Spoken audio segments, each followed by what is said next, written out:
소망이라고 하는 말은 하나님께서 우리에게 이루실 일을 미루어 이제 미래에도 우리를 위해서 일하실 것을 기대하면서 약속의 말씀을 확신할 때 갖는 마음 자세, 그걸 소망이라고 말씀을 드렸습니다.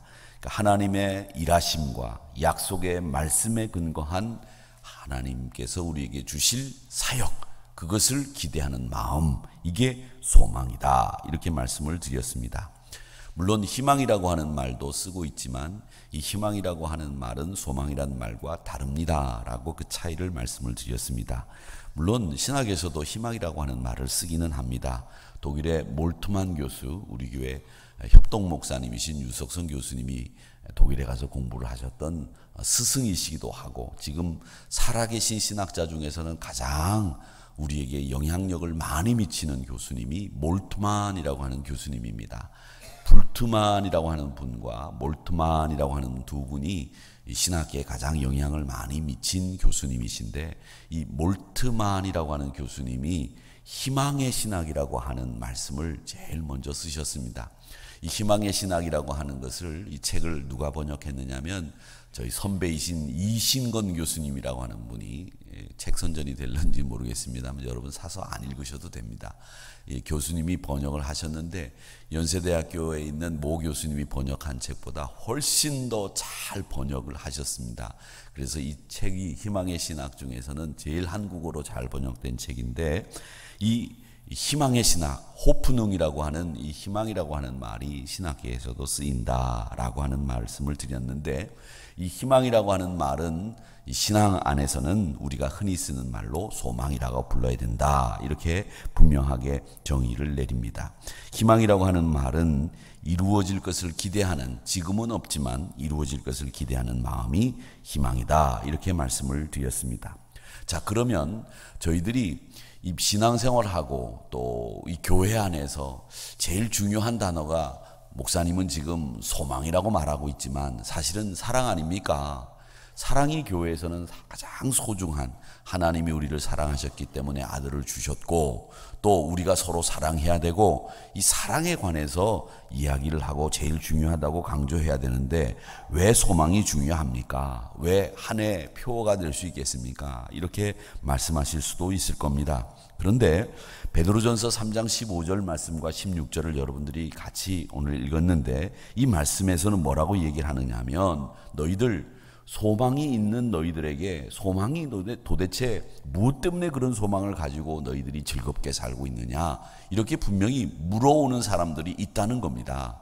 그럴 때에 여러분들이 어떻게 대답할 것이냐라고 할 때 그 대답할 방법과 자세에 대해서 두 가지로, 온유와 두려움으로 그 방법을 가지고, 온유와 두려움의 자세를 가지고 너희들이 소망 있는 모습에 대해서 대답을 해라, 이 이야기가 오늘 본문의 내용입니다. 이 소망이라고 하는 것 때문에 세상 사람들이 너희들을 특별하게 볼 거다라는 거죠. 야, 저런 상황에서도 웃고 즐거워하고 기뻐할 수 있어? 도대체 무슨 이유야? 궁금하게 생각할 거라는 겁니다. 그 사람들이 여러분들에게 묻는다는 거죠. 도대체 네가 즐거운 이유가 뭐냐? 네가 기쁜 이유가 뭐냐? 말 좀 해봐라. 이렇게 물을 때에 온유함으로, 두려움으로 대답을 해라, 이렇게 말씀하시고 있습니다. 자, 그렇게 소망이라고 하는 것이 중요하다, 이렇게 말씀을 드리고, 소망이라고 하는 것이 세상 사람들에게조차도 우리를 특별하게 볼 수 있게 만드는 요인이다, 이렇게 말씀을 드렸는데, 초대교회 성도들 가운데 제가 지난 주일 설교를 하면서 티테디우스라고 하는 말씀을 드렸습니다. 티테디우스라고 하는 말은 낙심하지 않는 사람입니다 라는 뜻으로 이 초대교회 신자들이 그 이름에 많이 썼다고 말씀을 드렸죠. 그런데 이 티테디우스라고 하는 말을 썼던 이유는 초대교회 신자들의 마음속에는 이 소망, 낙심하지 않는 게 너무 중요했기 때문에 소망에 관한 고백을 이 초대교회 신자들에게 꼭 예배를 드리면서 하게 했다는 겁니다. 네가 소망이 있느냐? 네가 정말 하늘나라 소망을 가지고 사는 사람이냐? 이걸 꼭 신앙 고백처럼 예배 때에 이야기하게 했다는 겁니다. 그 이야기가 뭐냐면 여러분 잘 아시는 요한계시록 22장 20절에 나오는 주 예수여 속히 어서 오시옵소서라고 하는 마라나타라는 말입니다. 마라나타. 이 마라나타, 주 예수여 어서 오시옵소서라고 하는 말은 예배 시간에 신자들에게 고백시킨 말이었습니다. 이 말씀을 통해서 신학자들은, 초대교회 신자들이 늘 예수님 어서 오시옵소서라고 하는 말을 예배 순서로 채택을 해서 사용을 했다, 이렇게 이야기를 합니다. 우리가 예배 순서에 하나님께서 그리스도 안에서 우리를 용서하셨는데 우리도 서로 용서합시다, 주님의 평화가 함께 하시기를 바랍니다, 이걸 예배 순서에 채택해서 우리가 평화의 인사를 나누듯이 마라나타, 예수여 어서 오시옵소서라고 하는 말씀을 예배 순서 속에서 채택해서 사용했다는 겁니다. 이 요한계시록 22장 20절에 마라나타라고 하는 말은 요한계시록 전체의 주제이기도 하고 우리 성경을 믿는 우리 성경의 주제이기도 하다, 이렇게 이야기하시는 분들도 계시는 겁니다. 이 마라나타, 예수님 어서 오세요 라고 하는 말씀을 하는 우리 성도들은 나사렛 예수, 그분의 삶, 고난, 죽음, 부활, 승천, 이걸 믿고 이걸 기념하며 사는 사람들입니다. 그래서 성찬을 거행할 때는 여러분 고난, 부활, 재림을 기대하는 마음으로 행하고 그 소망을 다시 새긴 겁니다.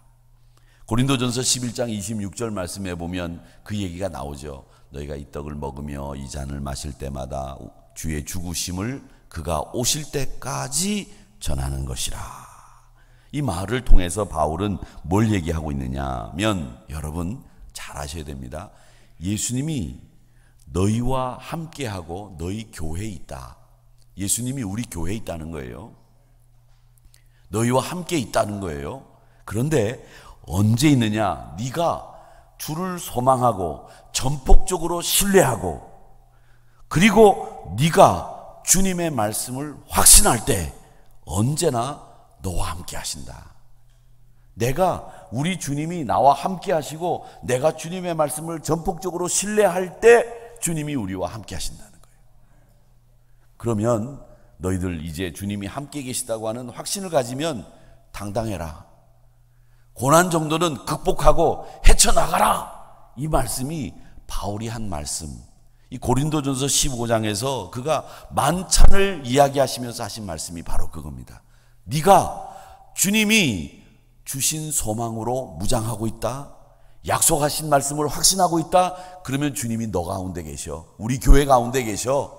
그걸 믿지? 그러면 어떤 어려움이 있어도 당당하게 헤치고 나가. 이게 바울의 메시지예요. 그러니까 사랑하는 성도 여러분, 이 소망은 주님이 나와 함께 하신다라고 하는 신뢰 가운데 이루어진다는 것을 꼭 기억하시기를 주님의 이름으로 축원합니다.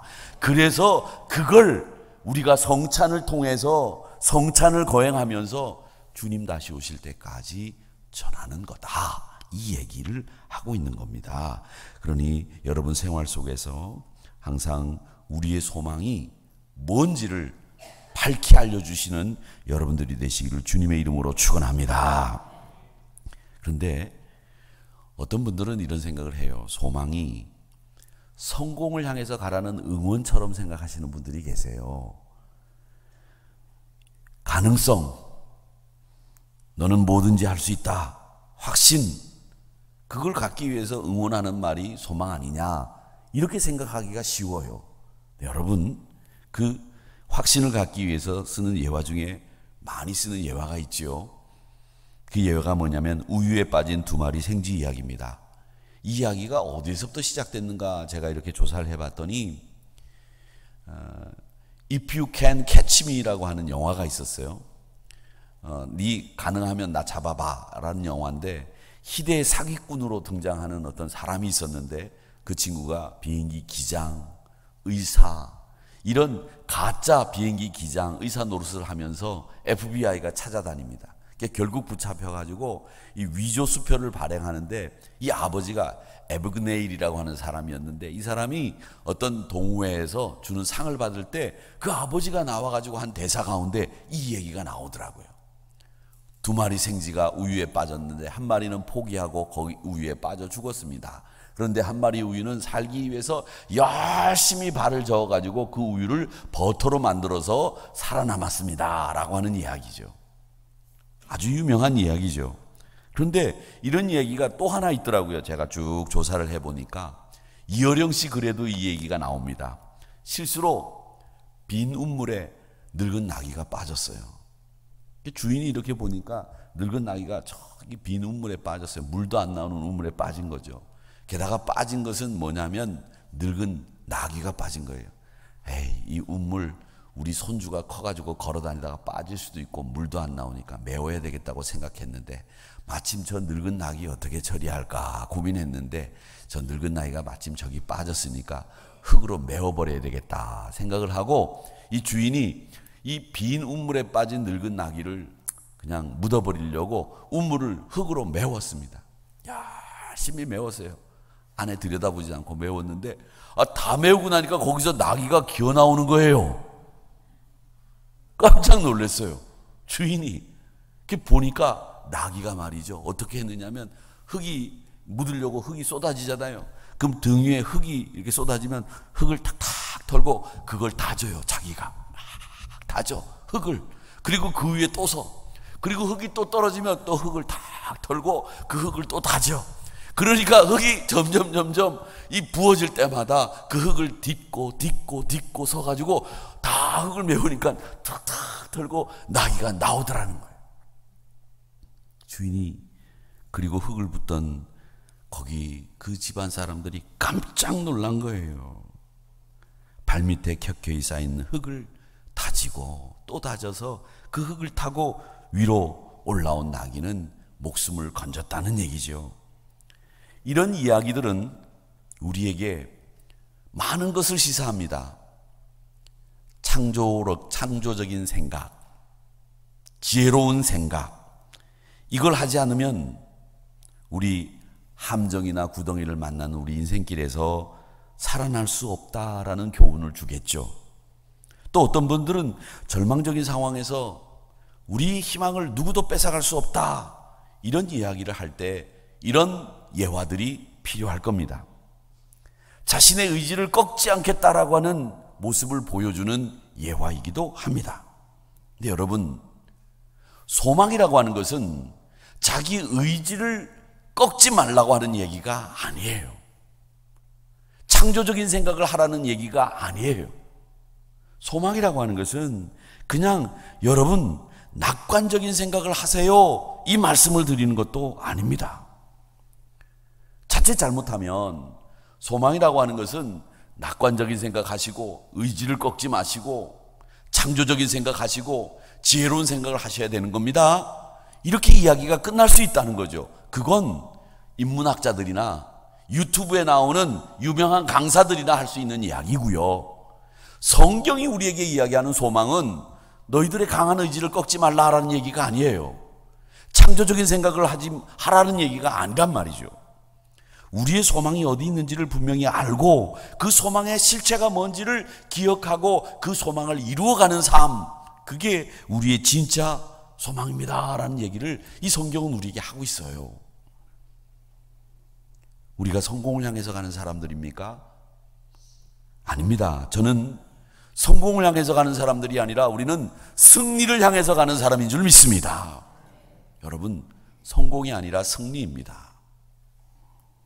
성공을 내 목표로 삼은 것이 아니기 때문에 우리는 적어도 신앙 안에서 소망을 누리고 싶은 마음, 그 마음만 가지고서 성공하겠습니다, 이런 것을 지금 제가 말씀드리는 게 아니라는 거죠. 진짜 소망이라고 하는 것이 뭐냐? 오늘 베드로전서 1장 3절의 말씀에 보면 이런 말씀이 있습니다. 우리 같이 이 말씀은 중요한 말씀이기 때문에 한번 읽어보겠습니다. 시작. 우리 주 예수 그리스도의 아버지 하나님을 찬송하리로다. 그의 많으신 긍휼대로 예수 그리스도를 죽은 자 가운데서 부활하게 하심, 우리를 거듭나게 하사 산 소망이 있게 하시며. 아멘. 초대교회 신자들은 소망은 원래 우리 게 아니었다는 거예요. 소망은 하늘로부터 온다고 제가 몇 차례 말씀을 드렸습니다. 나의 창조적인 생각, 지혜로운 생각, 내 의지를 꺾지 않는 마음, 이게 소망이 아니라 우리의 소망은 하늘로부터 오는 겁니다. 아버지께로부터 오는 겁니다. 이렇게 말씀드렸고요. 이 소망을 베드로 사도는 산 소망이라고 불렀고요. 그 소망은 언제 생기느냐? 우리를 거듭나게 하신 하나님께서 우리에게 그리스도로 말미암아 주는 것, 그게 산 소망이다. 이렇게 말씀하시고 있거든요. 그러기에 초대교회 신자들은 소망이 무엇인지 갈팡질팡할 때 베드로 사도는 그 소망의 실체가 뭔지를 분명하게 보여주시는데, 거듭나게 하시고 우리에게 부어주신 하나님께로부터 온 소망, 이렇게 정리를 했단 말이죠. 거듭나지 않으면 산 소망의 주인공이 될 수 없다는 거고요. 하나님께로부터 오는 선물이 산 소망이라는 것이고요. 거듭나지 않으면, 변화되지 않으면 이 소망의 주인공이 될 수 없다는 겁니다. 죽음의 권세에서 벗어나서 구원받은 성도가 누리는 것, 그게 소망. 그걸 그냥 소망이라고 부르지 않고 산 소망, 이렇게 불렀다는 거죠. 세상 살아가는 사람들 중에서 보면 이 낙관하는 것과 비관하는 사람들이 있습니다. 낙관과 비관이 뭐냐? 얼핏 생각하기에는 이 낙관이 소망이라고 생각하기 쉬워요. 근데 이 낙관은 긍정적인 생각을 하는 사람들이 마음이 낙관이다. 부정적인 생각을 하는 사람들의 태도가 비관이다. 이렇게 말할 수 있습니다만은, 이 학자들은 낙관주의자들이 실패했을 경우에, 낙관주의자들은 그 원인을요, 낙관하는 사람들은 외부에서 찾는데요. 요즘 국제 경제가 안 좋아. 그러니까 우리 회사가 이렇게 어렵다. 외부에서 찾는다는 거죠. 그 원인을. 잘 안 된 것이 우리나라 경제가 어렵고 경기가 지금 장기 불황에 침체에 빠졌다는데 우리가 어떻게든 좀 잘 해봐야 되지 않겠느냐. 이 외부 요인들을 찾아서 그 원인들을 해결하기 위해서 더 많은 지식을 모으고 창조적인 생각을 한다는 거예요. 이 낙관적인 사람들은. 근데 비관적인 사람들은 그 잘못된 원인을 항상 내부에서 찾는데요. 내부에서. 뭐라고 하냐? 내가 무능했어. 내가 바보야. 내가 그거밖에 생각 못했네. 먼저 자기부터 탓한대요. 그 다음에 뭐라 하냐? 우리 회사가 그렇지 뭐. 하는 꼴이라니 뭐. 우리 회사가 뭘 잘한 게 있어? 우리 회사 안에서 찾는다는 거죠. 내가 적절하게 대처를 하지 못했네. 에이구, 바보 같아. 내가 바보야. 항상 그 원인을 내부에서 찾는다는 거죠. 책임 소재를 분명하게 규명하는 일보다도 자기 안에, 자기 근처에 있는 데서부터 실패의 원인을 찾는 것을 이 비관적인 사람들이 하는 주 행동 패턴이래요. 근데 낙관적인 사람들은 다 외부의 원인들을 먼저 찾은 다음에 거기에 대한 대처 마련을 하고 그 다음 책임 소재를 규명한다는 거죠. 그러니까 긍정적인 낙관적인 사람과 비관적인 사람의 삶의 태도 자체가 다르다는 거예요. 짐 콜린스라고 하는 분이 계십니다. 경영학의 대가죠. 이분이 미국의 해군 제독이었던 스톡데일이라고 하는 장군과 대담을 나눈 내용을 그분의 책에다가 수록을 해놓은 것을 제가 읽은 적이 있습니다. 그 책을 제가 가지고 있는데, 이 스톡데일이라고 하는 장군 이야기는 여러분, 생쥐가 우유에 빠져서 막 발을 저어갖고 살아나는 얘기하고는 좀 다른 얘기입니다. 이 스톡데일 장군은 1963년도 월남전 때 월맹군에게 포로가 됐습니다. 해군 제독입니다. 근데 포로가 돼서 72년도까지 하노이에 있는 이 포로 수용소에 수감 생활을 갇혀가지고 했습니다. 그 포로 수용소 이름이 뭐냐면 하노이 힐튼이랬대요. 하노이 힐튼. 이 호텔 이름하고 똑같습니다. 근데 악명 높은 포로 수용소였답니다. 그 포로 수용소에서 하루 생활이 거의 죽는 것보다 더 힘들다고 할 정도로 악명이 높았답니다. 죽음과 같은 삶을 살았죠. 근데 마침내 종전 후에 이 사람이 살아남아서 석방돼서 가족 품에 안겼고 미국 해군 역사상 해군 기념장, 의회 명예훈장 이걸 동시에 수상한 삼성 장군으로 승진을 해서 삼성 장군으로 받은 사람은 이 사람 한 사람이랍니다. 이 사람이 예수 믿는 크리스찬이에요. 매일 이 하노이 힐튼이라고 하는 포로 수용소에서 절망적인 현실을 어떻게 이겼느냐 이렇게 이 콜린스가 물었답니다. 그런데 그 안에 많은 포로들이 같이 있었는데 희망을 가진 포로들이 다 있었다는 거예요. 자기만 희망을 가진 게 아니었다는 거죠. 낙관적인 생각을 하는 포로들이 많았다는 거예요. 그런데 그분은 이 낙관과 소망의 차이를 거기서 본 거예요. 그래서 콜린스한테 낙관이 뭐고 소망이 뭔지를 설명을 하는 건데, 소망을 지녔다는 것이 낙관과 뭐가 다르냐? 낙관하는 사람들은 다 이렇게 생각했대요. 미국과 월맹이 전쟁을 하는 가운데 포로 협상을 통해서 이번 성탄절에는 나갈 거야. 못 나가요. 실망합니다. 다가오는 부활절에는 나갈 거다. 기대합니다. 낙관한다는 거예요. 그러다 못 나가면 실망한대요. 이제 감사절에는 나가겠지. 나가려고 하다가 못 나가면 또 실망한대요. 근데 이 스톡데일 장군은 자기가 못 나갔을 경우에 어떻게 대처해야 되는지를 생각했대요. 낙관과 소망이 다른 이유는 뭐냐? 현실을 직시하느냐, 현실을 직시하지 못하느냐. 다른 말로 바꾸면 현실을 내가 받아들였느냐, 현실을 받아들이지 못하느냐에 따라서 낙관과 소망이 차이가 확 난다는 거죠. 낙관주의자들은 현실을 받아들이지 못한대요. 야, 내가 어떻게 이번 성탄절에 못 나가? 이 말도 안 돼. 그걸 못 받아들이는 거예요. 그러다가 자기 스스로 무너져 버린대요. 그러면 병이 찾아오고 못 견디고 죽는다는 거죠. 그런데 자기는 현실을 직시했다는 거죠. 하나님께서 나에게 허락하신 것이 뭘까?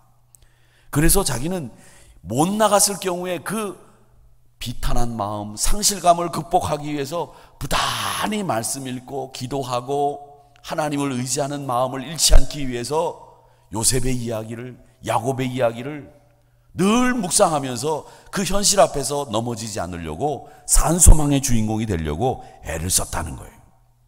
그러니까 이 현실이라고 하는 징검다리를 디디고 나가는 사람이 소망의 사람이고, 이 현실이라고 하는 이 징검다리를 디디지 못하면 낙관주의자로 자기에게 원하는 상황으로 전개되지 않을 경우에는 스스로 확 붕괴되고 말더라는 겁니다.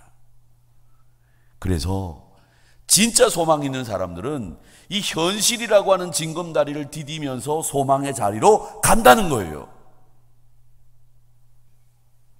요즘 우리 목사들 사이에 가장 유명한 사람이 누구냐? 제일 많이 읽는 베스트셀러 저자가 팀 켈러라는 사람입니다.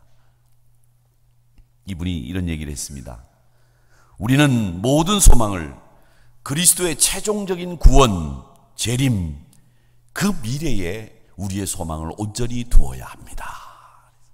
여러분, 소망이 잘 사는 거, 성공하는 거, 형통하는 거, 물론 여러분들 그렇게 되셔야 됩니다만은, 진짜 소망의 실체는 나의 구원과 우리 주님의 재림, 거기에 여러분의 소망의 자리를 두시기를 축원합니다.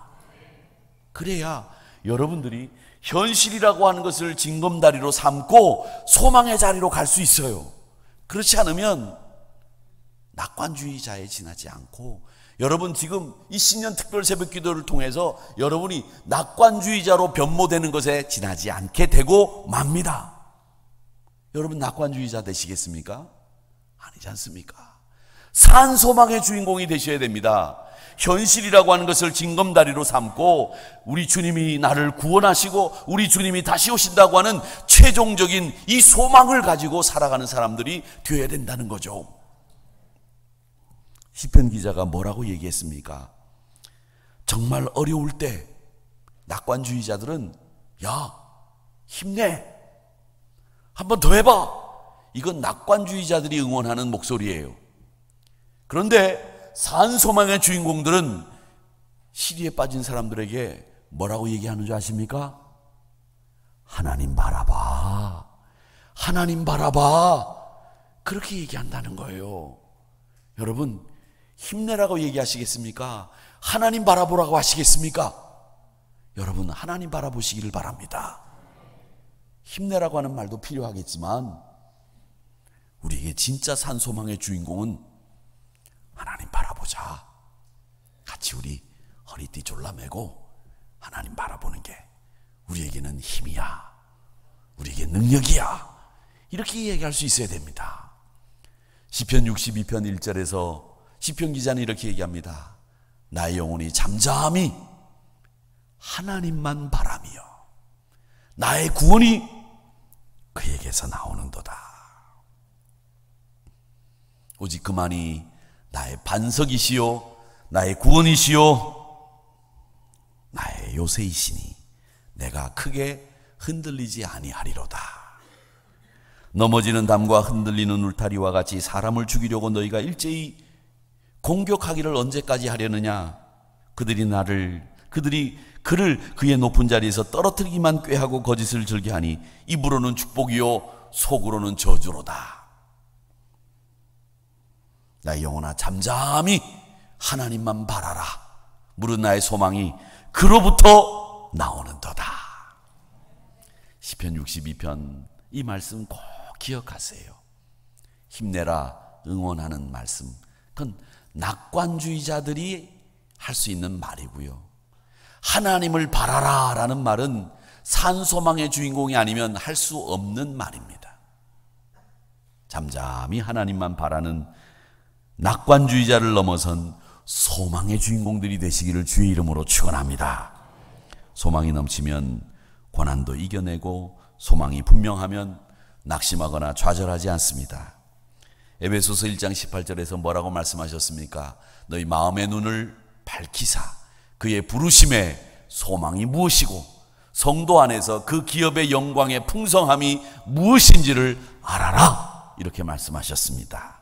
부르심의 소망 앞에 눈을 뜨고 그 부르심의 소망이 얼마나 우리에게 크고 놀라운 것인지를 알아가는 여러분들이 되시기를 주의 이름으로 축원합니다. 현실을 떠난 소망이 그 낙관에 지나지 않는다는 거 여러분 아셨습니다. 소망은 성공을 향해서 가라는 격려 아닙니다. 연단해야 되고 현실이라고 하는 징검다리를 우리가 딛고 이겨서 소망의 자리까지 가야 된다고 하는 것, 그게 산 소망의 실체이고 하나님께로부터 온다는 것이고 그 소망은 하나님만 잠잠히 바라는 것이기에 여러분 훈련도 필요하고 그 소망의 정체도 분명히 아셔야 된다는 것을 여러분 오늘 이 아침 시간에 기억하시면서 소망의 주인공으로 거듭나시는 여러분들이 되시기를 주님의 이름으로 축원합니다.